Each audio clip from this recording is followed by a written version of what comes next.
It's an honor tonight to continue the conversation begun in the amazing film Aggie. And I was able to be in conversation with Aggie in the film, and after being in conversation with her for so many years prior. And now I'm here tonight furthering this tradition once again.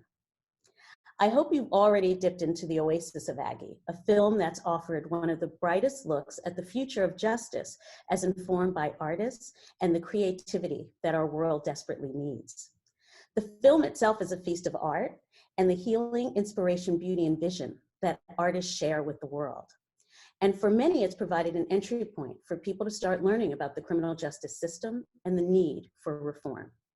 If you've already seen the film, you know what I'm talking about. It shows how one person can take action to bring about justice. Aggie does this because she sees through art. What a difference that has made. In this film, the art washes over you. It's a love letter to the artists. It's a love letter to the movement for racial justice. And it's a love letter from a daughter to her mother. If there ever were one thing for art to aspire towards, it's what this film captures. If you've not seen the film, don't worry, we won't provide any spoilers, but we can all find ourselves in this story and on this canvas. Now I'd like to introduce you to the incredible individuals who are joining us for this conversation about the film Aggie, Art and Justice. Their longer bios will be put into the chat links where you can find more about their work. But first, I'd like to introduce Agnes Gund, director of Aggie and founder and director of Aubin Pictures. Agnes is an Emmy-nominated producer, director, writer, and activist. Darren Walker is the president of the Ford Foundation and a visionary philanthropist and change maker. He is the author of From Generosity to Justice. And if you've seen the film already, you know how closely Darren and Aggie have worked to harness the power of art and philanthropy to fight for criminal justice reform and change in our world. Adnan Khan is the co-founder and executive director of Restore Justice, a nonprofit organization he founded while incarcerated at San Quentin. And of course, Agnes Gund. Aggie is the president emerita of the Museum of Modern Art and chair of its International Council. In June 2017, she launched the Art for Justice Fund in partnership with the Ford Foundation and Rockefeller Philanthropy Advisors. She is the subject of the film we are talking about tonight. So to begin, Kat, you know, this film, as I just said, is a love letter from a daughter to a mother. But we all know, and those of us who've seen the film know that you had a reluctant subject, reluctant to be the center of attention, reluctant to give credit to the work that she has done. So can you tell us how and why you made this film about Aggie? Yes, and first I want to thank you, Thelma Golden, so much for being with us tonight. And I want to thank everyone who's tuned in, and especially to recognize members of the Academy who've tuned in tonight. And you know, because we've known each other for years, that this is not a film I thought I would ever make. People said, "Oh, your mom's great, you should make a movie about her." And I was like, that's not something I'm ever gonna do. But as you saw in the movie, Rue Hockley says, you know, when she sold the Liechtenstein to start the Art for Justice Fund, it was so obvious. And that's how I felt. I was like, this is so obvious, but why is no one else doing this? And I think it was because I saw the alchemy of turning this intention behind that sale to invest in the imagination to end mass incarceration, that there was a purpose to the sale that was not transactional, that was not about increasing the amount of money. And that, you know, in making the film, I realized I had to go back and sort of figure out what had taken her to that place. And I got to look at the Studio in a School that she started 40 years ago. And I didn't make a film about Studio in a School, but in the movie you hear from Giancarlo, one of the students from Studio in a School, and he says, you know, the art classroom was the only place I was ever asked what I thought. The rest of the time I was asked for answers. I either had the answer, it was the right answer, or the wrong answer, or I didn't have an answer. And he said, in art class, I was given a voice. And I feel like, to me, suddenly I saw a straight line from Studio in a School to Art for Justice in terms of the way that Aggie's looking at people who are being denied a voice, being denied participation, and able to say, I want to bring people out into the light, not only to include, but to celebrate, to follow, to fund, and to recognize and to be a part of the conversation that we're having. So it's really about expanding. And actually, it was one of my children, when he saw the first cut of the film, when he saw the film for the first time, it moved me because he said, when Kofi said, you know, this film makes me realize that if we had had Studio in a school, if all children had had access to problem solving, to learning critical thinking, to learning self-expression, we would never have needed Art for Justice. And that was why I made the movie. I just thought, yes, it's obvious, but no one's doing it. And we need people to access the power of art to make these bigger changes for justice. Thank you. Darren, the fundamental belief that justice hinges on creativity, on imagination, is a new concept for many people. Can you talk about how this film shows the ways art provides collective imagination, and how does this collective imagination bring about justice? Well, thank you, Thelma, and I'm so grateful to be here to both celebrate this extraordinary film and to celebrate an extraordinary woman, an extraordinary warrior for justice, Agnes Gund.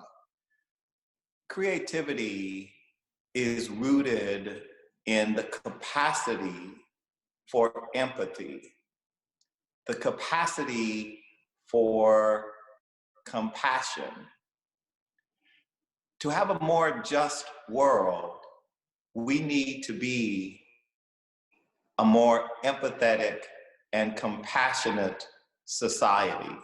And one of the things that Aggie knew from many, many years ago, before there was research on the brain that proved this, before there was a field of neuroscience that validated the idea that from exposure to the arts, one gains a greater sense of empathy, compassion, and the ability to see the dignity in all people, which is ultimately how we get to a more just society.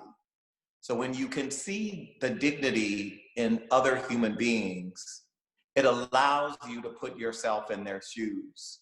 It allows you to walk in their footsteps and understand the challenges that they may face. And one of the things that Aggie brings to this enterprise of philanthropy is an understanding of the difference between charity and generosity, which is what philanthropy is often rooted in and discussed through that lens of charity, of giving back. Aggie actually moves from charity and generosity to justice and dignity. And as a philanthropist, that is a bold move, and there is a big gap from moving from those two things of generosity and charity to justice and dignity.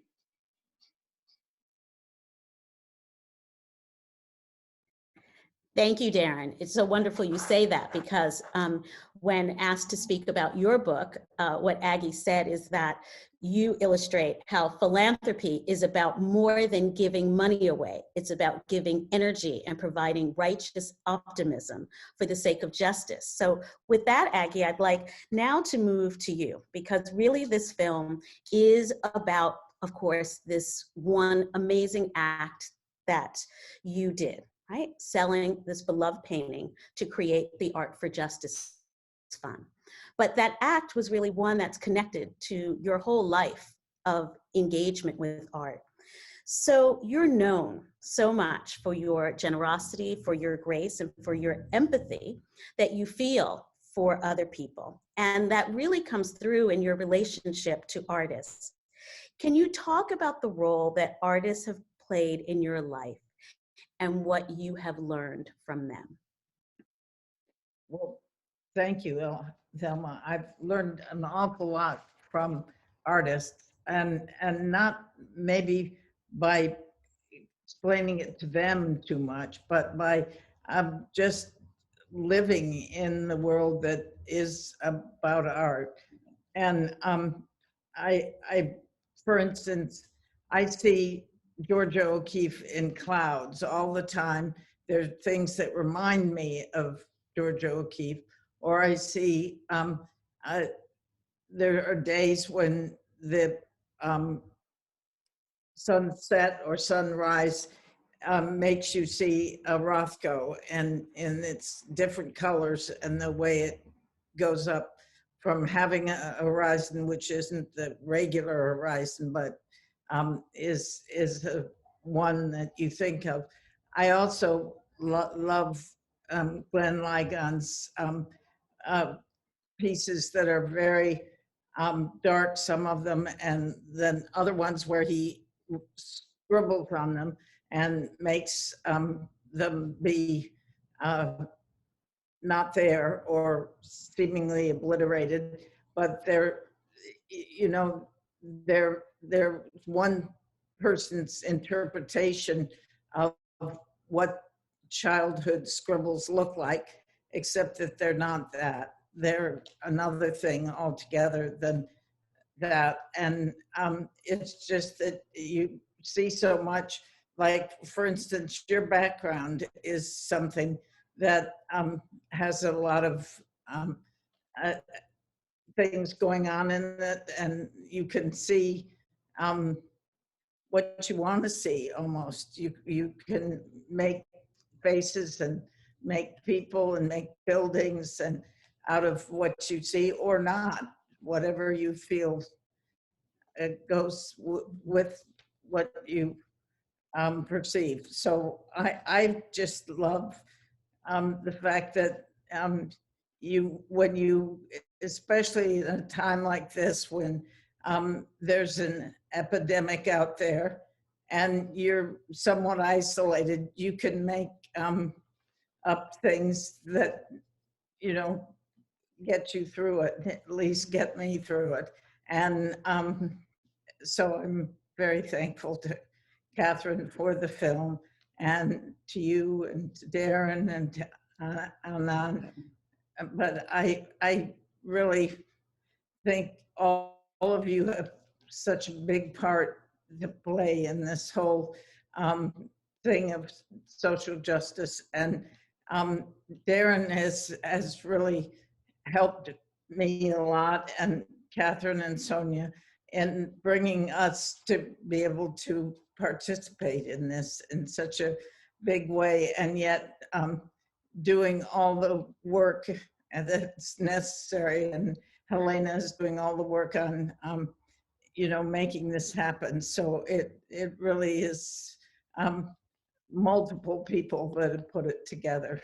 So that's what I'm. Can I say one thing though, because I do love that Aggie's always talks to me about and has shown me that it's her relationship to artists that is more important even than her relationship to a piece of art, that it's knowing artists, and that's why she collects contemporary art. But when she does talk about art like that, it's just like, it's so moving to me. I feel like, you know, Georgia O'Keeffe gave Aggie a relationship to the sky. Like there's a way that this work stays with her and affects how she spends every day, how she goes outside, how she flies in an airplane, how she looks up. And Not on any airplanes anymore. not on any airplanes. But have you been able to travel at all, Darren?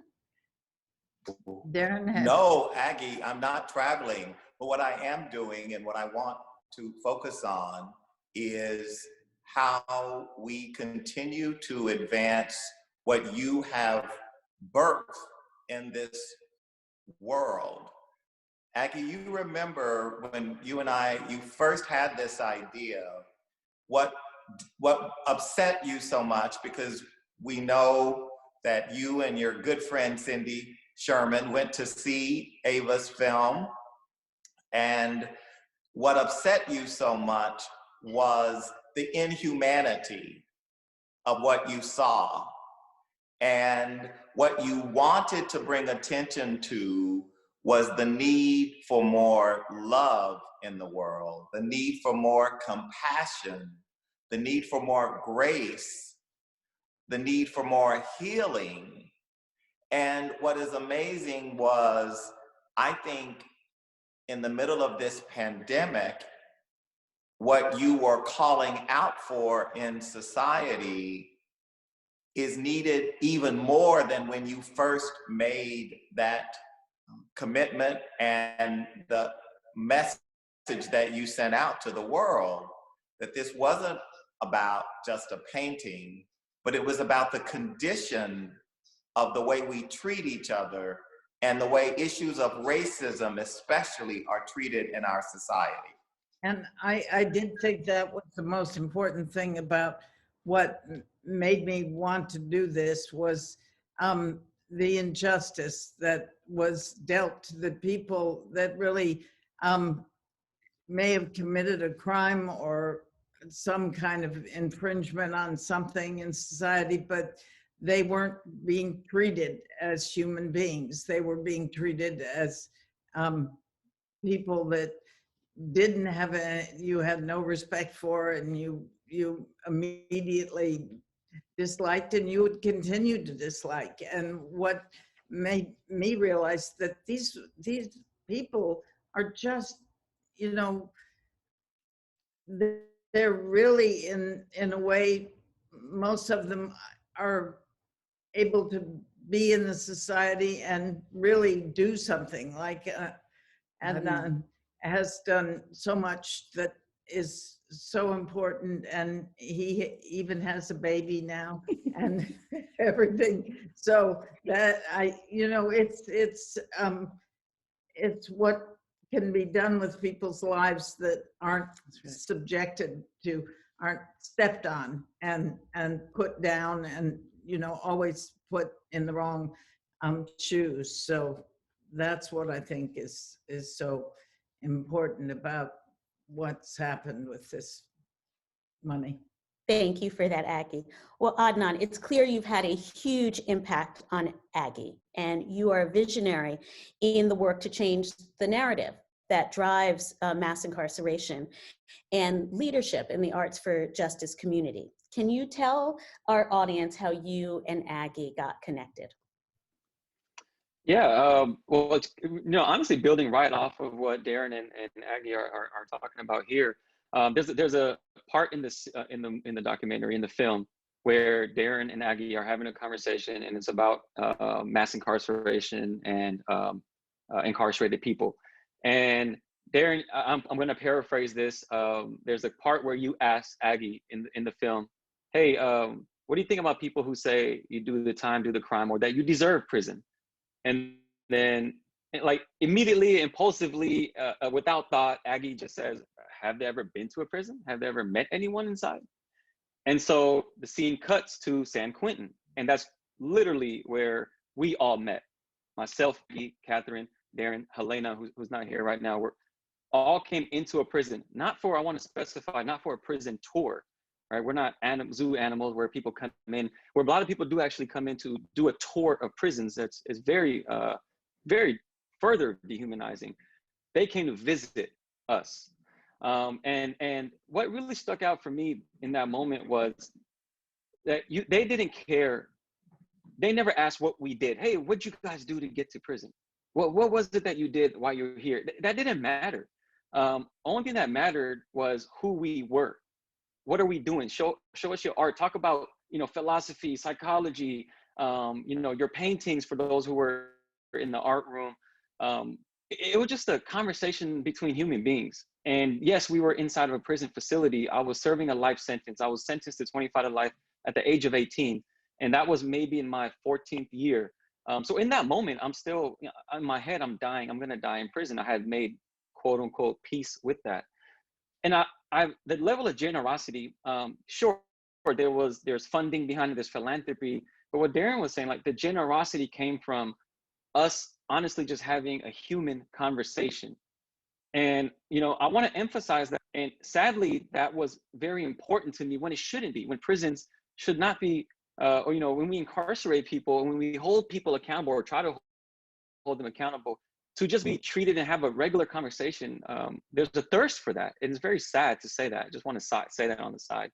But having that meeting, having that conversation, learning more about, you know, about me, them learning about me learning about them was very, very profound. Now, I'm going to close off just this part with this. I know we're going to the Q&A. What I want to say is that miraculously, a law changed in California, and about 2 years after that, I'm out, I'm free. And so 2 years prior is when I met Darren, Aggie, Catherine, Helena, and all that. Soon as I got out, I don't even know how they got my email, but I get the email like, hey, we'd love to fly you out to New York. Come on over. You know, it's an email from Catherine. First of all, congratulations. Want to throw you a welcome home party. And I'm in California. I'm in Los Angeles right now. So I'm not going to refuse a flight to New York. I went to New York for the first time in my life. It was amazing. But what was more amazing was I sat in the home. Now, I just got out of prison. 30 days, 40 days, maybe a little longer than that. And just got vacated from a life sentence after doing 16 years. And the you know, the level of humanity of, let me come to, you know, I'm inviting you into my home where I sleep. Right? They didn't see the danger, the crime, the safety, you know, I'm so scared of this person coming into a very personal space of mine. It didn't matter. I was treated like a human being because they see incarcerated people or people who are marginalized as human beings. So here I am eating homemade sundaes in Catherine's home and just talking with people and meeting her family, and just, it was amazing, you know. And then after that, they offered me to be a recipient of the foundation. And that's when my leadership has been continued. So it was more of that personal relationship. It was a friendship, not funder giving to an activist, right? It was friends who are in the same mission, same vision, who are helping each other in their own mission and vision. And that's how, when Aggie and Darren and Catherine talk about philanthropy, that's how I believe it should be. But I would also say, Adnan, when, of course, you were so amazing when we met you at San Quentin, but the law that you referred to was a campaign that Agnes invested in and other philanthropists invested in to have the law changed so that the governor could give clemency, could do early parole, etc. And so it was through that advocacy, and many, many people have been inspired to engage. And now the Art for Justice Fund is one of the leading funders of campaigns like the California campaign in other states, including Aggie's home state of Ohio. So advocacy and policy change is a major part of what Aggie is investing in through the Art for Justice Fund, which results in the impact of having people be released and be able to then return to their communities and to a productive life.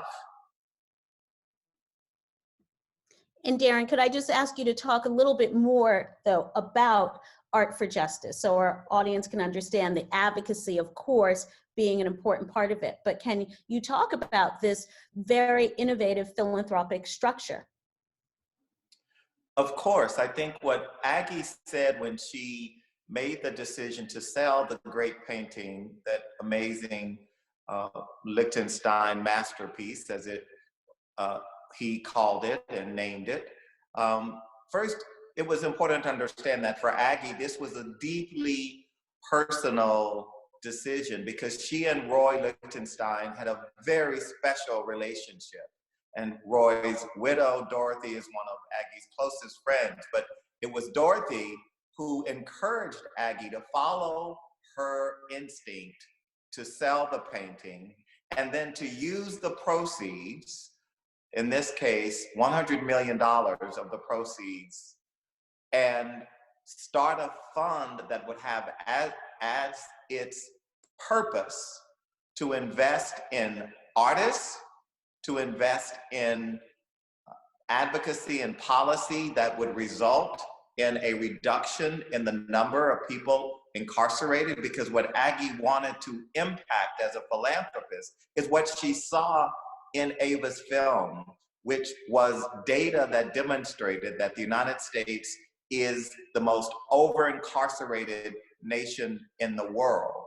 And so what Aggie wanted to do was to reduce the number of people in prison and county jails. And so what she has invested in through the fund is efforts to eliminate cash bail, to eliminate mandatory minimums, to have prosecutorial reform so that we have prosecutors who understand the dynamics and don't just say lock them up. And so all of this came out of her aspiration to reduce that number.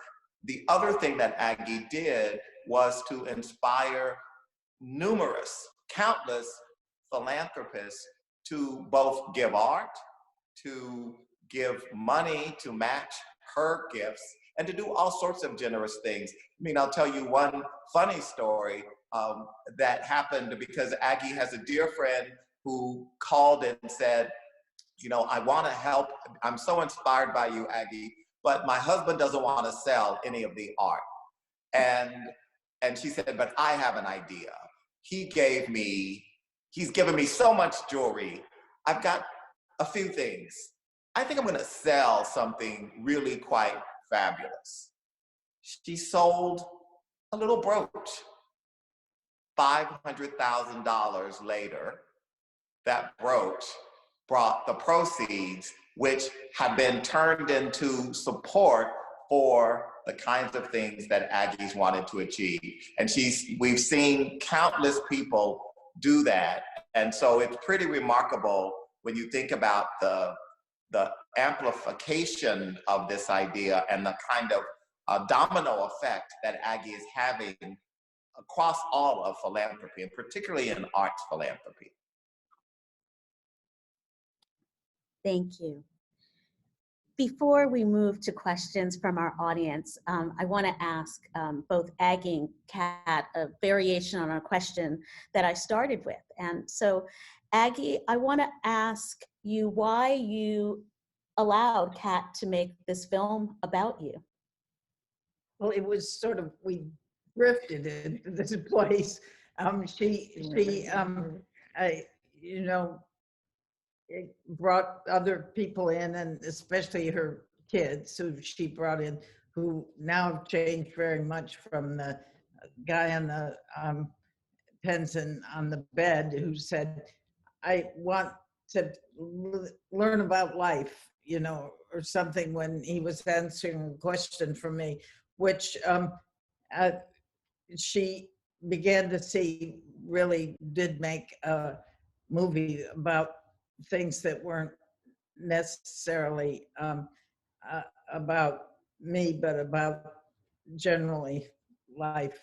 And so I think it was, you know, it's a great question because she's notoriously camera shy, and obviously I addressed that in the film, that she's shunning the camera. But to me, it really became a kind of fundamental issue of trust, because when I finally asked her, which was only after the movie was made, because I didn't want to ask her while we were making it, I was afraid she'd say, oh, we're making a movie, let's not. So I didn't. When I did ask her, I said, why did you actually do it? And she said, because you asked me to.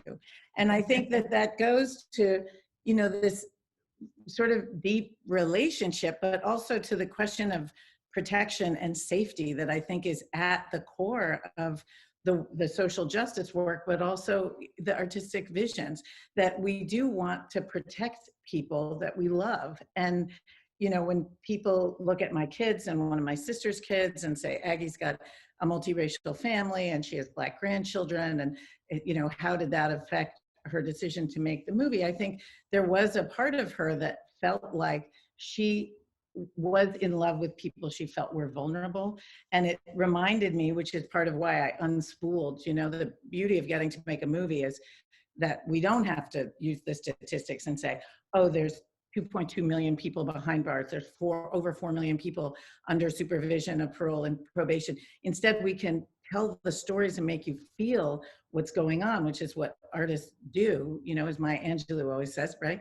That it's not what people say or what they do, it's how they make you feel.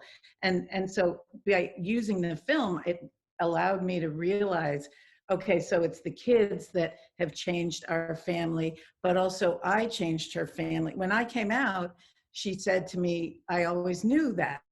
And my first reaction was, why didn't you tell me? Because you could have saved me all this time and trouble. And she said, because I was hoping for the best, which, as you can see, I was like, I was mad because I thought this is the best. There's nothing wrong. And then I realized that that's what she's saying with Art for Justice too. She's hedging the bets to make the world more fair and more safe and to protect people she loves, which is everybody, to sort of increase the community that receives protection and that gets looked out for. So I think she understood that I was going to take this story a little bit further, and that's why you did it, right? But there's Okay. I don't know. I mean, but I think there is an element of trust that is like. No, but you know how to make a movie like this. I wouldn't have been able to make that movie. So that's what you know that I don't know. Yeah, so we work together. That's right.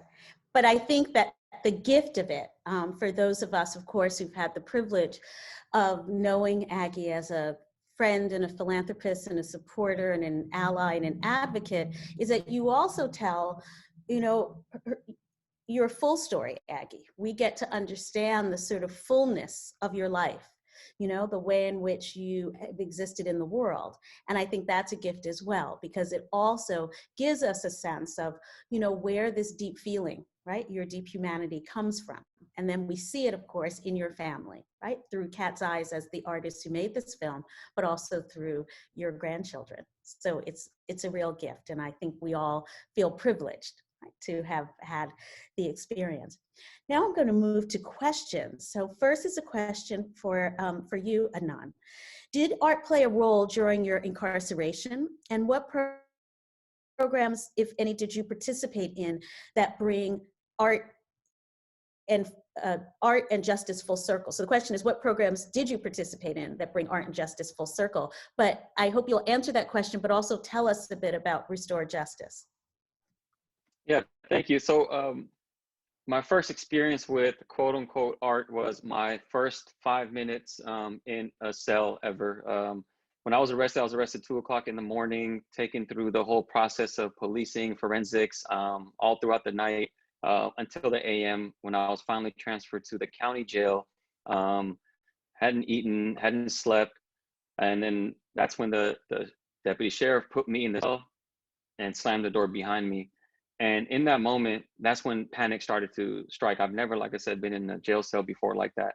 And so I tried to I was pacing back and forth in this cell. And real quick, I also want to add that, which I learned later, anytime a person is removed from a cell, a quick, small, short cleaning crew would come in and they would, you know, empty the cell. Like that's part of the cleaning. Yes, they'll quickly mop and maybe disinfect some stuff, but they would empty the cell of any sheets, any books, anything. So when I get in the cell, by the way, before I got in the cell, they hand me my roll of linen, which is basically a sheet, a wool blanket, a pillowcase without a pillow, and maybe another set of a towel. And then with that, what they gave us what they call a fish kit. A fish kit is a small little tiny, maybe Ziploc bag. It has a small bar of soap that the county produces, a small razor, a small comb, and then a golf pencil. No stamps, no envelopes, no papers, just a golf pencil. And I remember initially, even in that space, when I handed it to me, it didn't make sense. Why do I have a golf pencil? So in the cell, panic striking in, I'm having panic anxiety attacks, and the cell is empty, but there's a table or desk in there that has a little pocket in the middle. And I just happened to look in the pocket and I put my hand in there and there was a book, and I pulled the book out, and it was a textbook. It was a social studies textbook. And I'm flipping through the pages. I have no interest in learning about social studies in this moment, but I'm trying to distract myself. flipping through the pages, and at the end of it, there were 2 blank pages in the book, except for a stamp that said the county property, county education property, and they were blank. They were almost like thick in construction paper. And impulsively, I ripped out those 2 pieces of paper, went to the golf pencil, and I sat down. I just started writing. I don't know what I was writing about. I just wrote. I wrote my pain, my shame, my trauma, my anger. I was cussing people out. Maybe I was seeking for forgiveness. All sorts of things. I just kept writing. And the golf pencil, I write with a heavy hand, and particularly that day, I was writing with a heavier hand. And they don't have pencil sharpeners in the cell. So I remember I was like picking at it with my fingernails, trying to sharpen the pencil just so I could quickly get back to my writing. So I wrote, and by the end of it, I completed both pages, front and back, and I put the pencil down, and I fell asleep. I fell asleep, and I fell asleep not, obviously not happily, but a sense of relief that I needed just in that moment to find my that comfort. So anyways, it was just that was my first encounter with art per se in prison, in jail, by the way. I pursued my writing after that. I'm not a good artist. I don't draw. I can barely make stick figures. So that became my art for a long time, was writing. But fast forward several years later, about almost like maybe 12 to 13 years later, I was fortunate to co-found an organization called Restore Justice. And what we do is we work on life sentences and extreme sentences, and particularly those sentenced to life, and try to revision a new society, a new way of responding to harm. So that's what I co-founded while I was incarcerated.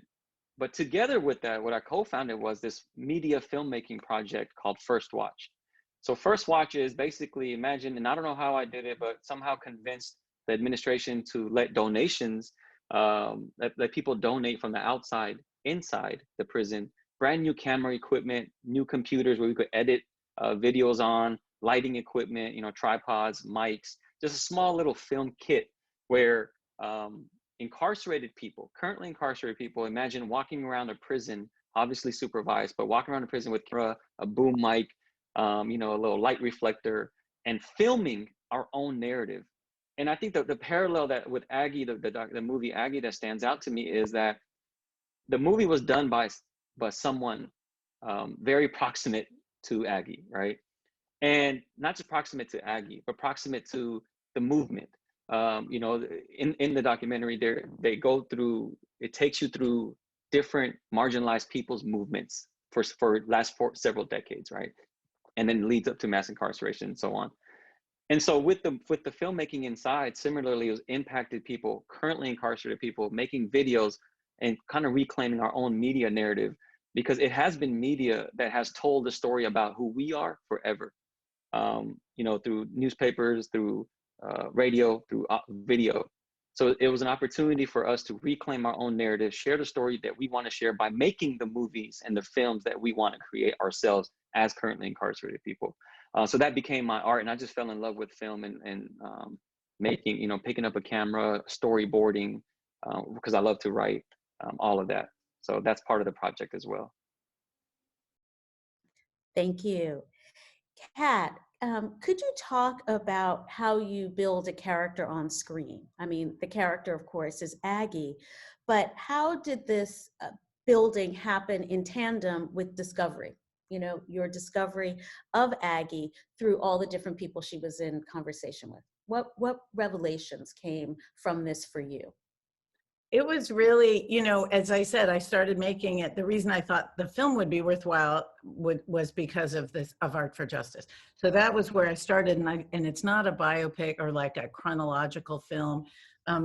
But what I wanted to do was figure out what elements, and you started talking about this earlier, but what elements we needed to know to make sense of each decision that was made. And those were the parts that I sort of unspooled and that I foregrounded, and her certain experiences. But to me, it really was based in a question that we all have, which is, how did we come to hold the deeply held beliefs that we have? And as we know now, more than ever, half the country shares some beliefs and the other half of the country shares the opposite beliefs. And where are we, not just to necessarily find a middle ground, but how can we use culture and storytelling, as Adnan was talking about, and how can we access an emotional place where we actually can start changing the story and understanding how someone, my siblings, Aggie's sibling, people grow up in the same household with the same parents and they have very different beliefs. How do we become those people? And how does our accessing that evolution and growth allow us to then find a commonality with people who are different than us? I think that was the trajectory of how and my amazing editor, Gil Seltzer, who I worked with, because like, unlike some documentary films that they find their narrative because there's a story that reveals itself. And so they can follow that. We were using art to kind of tell the story and not using as much archival footage or archival photographs, but instead going into these, what we called internally art stories, where you just see, I mean, all of the art in the film has been in Aggie's collection in one way or another. And I think you start to get a sense of what that mean. I mean, here we are, and this is in the film. So it was a developing the character. She revealed herself to us through the artwork.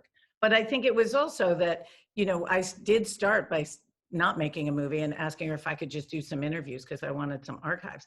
And she said yes, which was wonderful. And then we sat down, had a conversation. It was terrible. It was so boring and sort of not good. And that was when I said, let me just film you with the kids. And as you, Darren and Thelma, were both in conversation, I did not ask you what to say, much to some people's chagrin. Some people wrote questions out. All of my kids wrote questions and I didn't script them at all. And so it had two benefits. One was I could never have come up with questions like what John Waters asked her. I just wouldn't have been known to do that. So thankfully I didn't script people. But the other thing is that it actually, I think, made the film feel more like a verite film, because it's not a Q&A. It's actually a shared moment between her and these different prisms, parts of herself that reveal, you know, there's philanthropy and artists and friends and family and all these different parts of her that get revealed in the conversations, right? Thank you. Darren, there's a question that asks, what advice would you give organizations who have a fraction of your, and I believe that means Art for Justice and/or Ford Foundation budget, to motivate them to collaborate versus compete with other similar service providers? How can you convince them of the win-win of not only the people served, but for the organization? What advice would you have? I mean, my advice is, one, we donors should encourage collaboration, right? So that's the first thing, is we sometimes make organizations feel as though they are pitted against each other in the same sort of space, let's just say, of criminal justice reform. I think we should encourage it and we should fund in ways that encourage it. I think that actually collaboration and demonstrating collaboration makes a group of nonprofits a more attractive investment proposition. So I think actually by working together and going together to donors, nonprofits are better positioned to actually raise more money.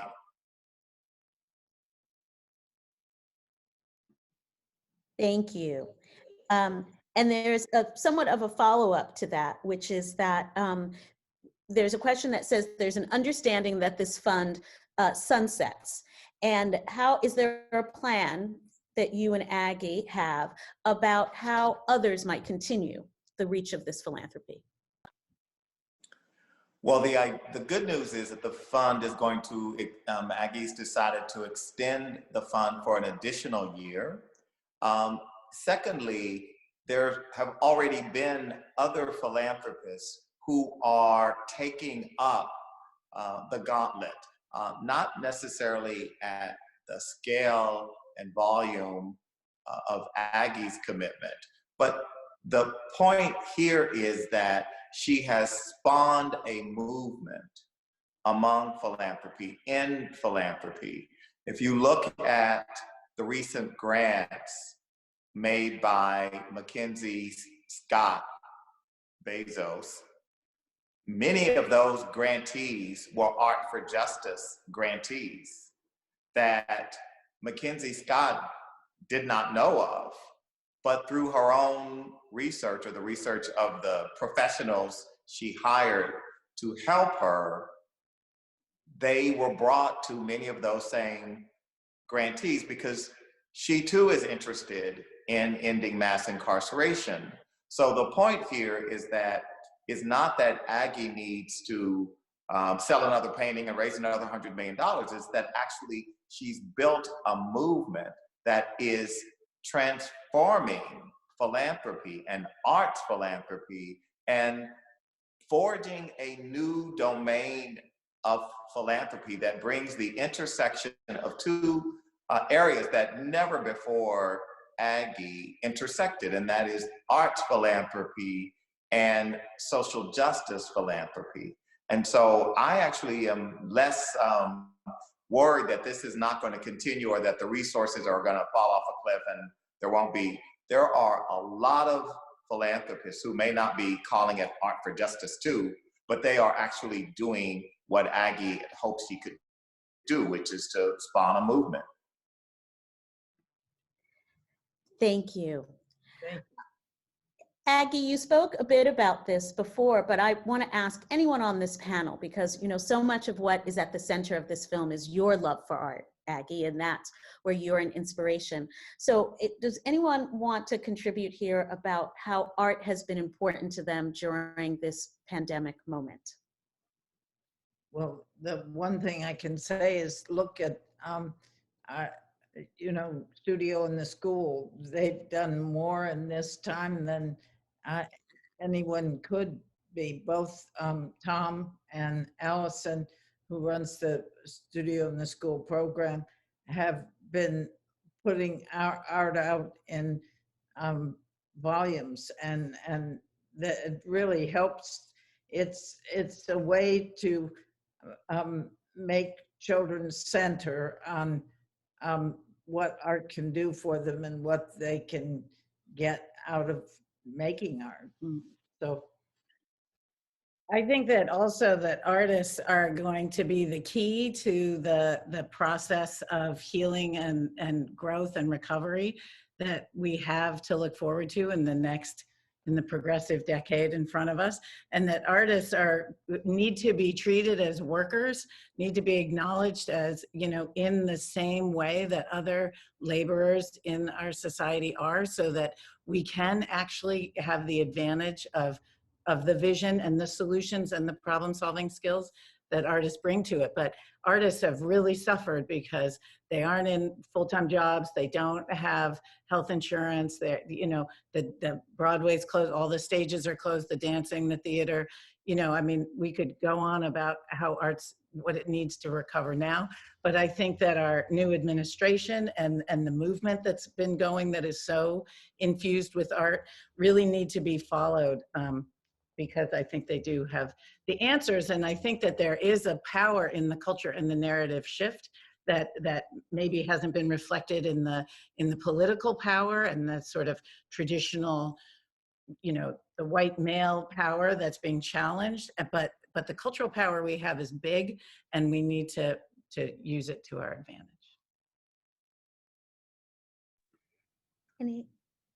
Yeah, I think for me, it would be not necessarily a direct art form like painting or even filmmaking because of the pandemic, but being a recipient of Art for Justice and philanthropy, what has allowed me and a lot of my colleagues and other people in the community and organizers is to organize specifically around this time of COVID in prisons.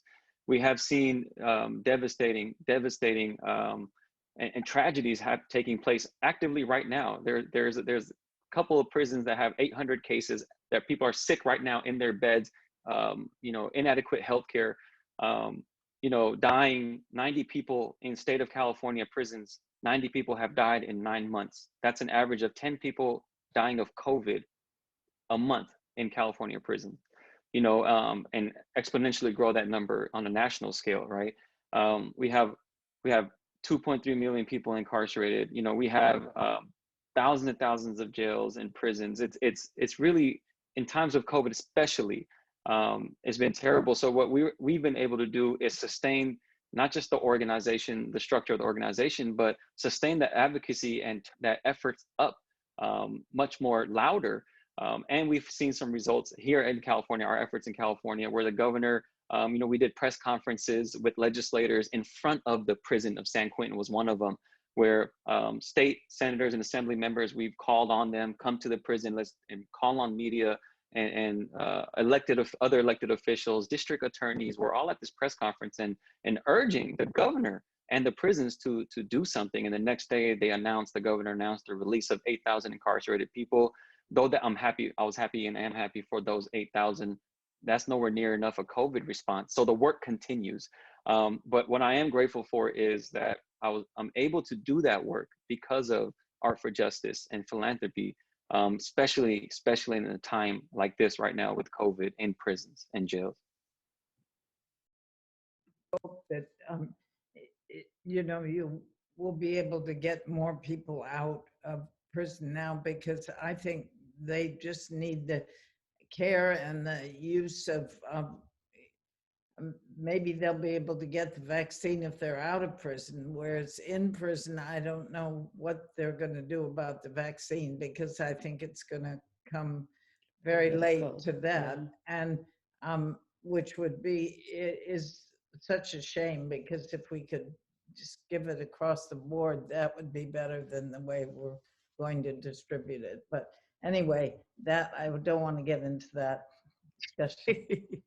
Well, what I'd love now, Kat, is for you to talk about, because, this film in many ways is about a movement, right? The movement created by Aggie's gesture, but it's also created a movement. So can you talk about the impact, efforts, and also can you talk about where we can see Aggie? Well, we are continuing the work. We have a syllabus that has been developed by a wonderful professor at Georgetown University named Andrea Hueso. And the syllabus is Art and Justice, and it uses the film as a jumping off point. We have a discussion guide that you can find on our website, aggiefilm.com. That was developed by my team at Auburn during COVID, which extends all of the themes of women's leadership and philanthropy and criminal justice reform and arts education. It develops those things. And then we have a game, this amazing card game, which I don't have here at Aggie's, but it's called Words of Art. And you don't have to know anything about art. And it has 150 pieces from Aggie's collection. You play like apples to apples, where you just say what you feel or think when you look at it, and you can learn. And I know Christina's going to put some information about Words of Art. It is being published by Penguin Random House, and it will come out on April 13th. And you can pre-order it everywhere now. And the film is available on iTunes, Google, Vudu, and Amazon, and also on the Academy screening platform for Academy members. And we are developing more and more impact. We're working now on making the film available inside prisons.